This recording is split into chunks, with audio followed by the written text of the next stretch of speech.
资深台语歌后陈英杰昨天晚间在台北荣总病逝，享受72岁。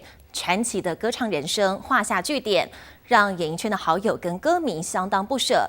回顾他的人生，走得既风光又坎坷，历经了歌坛高峰、感情波折、债务官司，还有晚年病痛缠身，人生的故事充满起伏。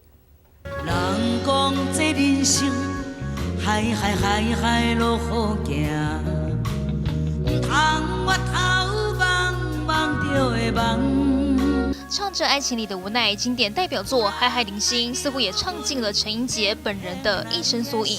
台语歌后这位歌坛大姐大12号晚间病逝，享受72岁。还有虞美人正12号悲痛透露，陈英杰的人生最后是有弟弟陪伴走完最后一程。无人生该永远孤单。我一开始出道的时候，台语一句都听不懂，国语歌曲唱了大概11年。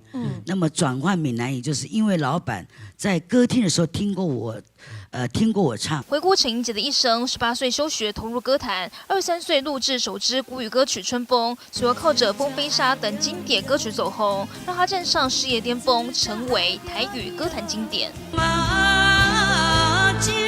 手迎着风飞山，目屎像雨水滴袂散。海派个性在短剧演出中也有十足效果，在台视播出的综艺节目上更留下句句经典。累的小雨好吗？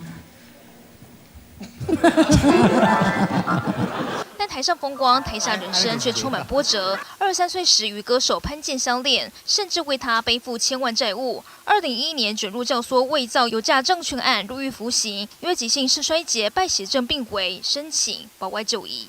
还是会希望暂缓发监吗？晚年的陈英杰病痛缠身，音乐人许常德探望时已经连续血便10天，如今病逝，胡瓜、龙千玉跟黄西田等人纷纷悼念。纵然相隔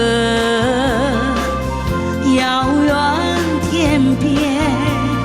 陈英杰留下一首首陪伴着不同世代长大的台语歌，72年人生，曲终人未忘。在台里我在相会。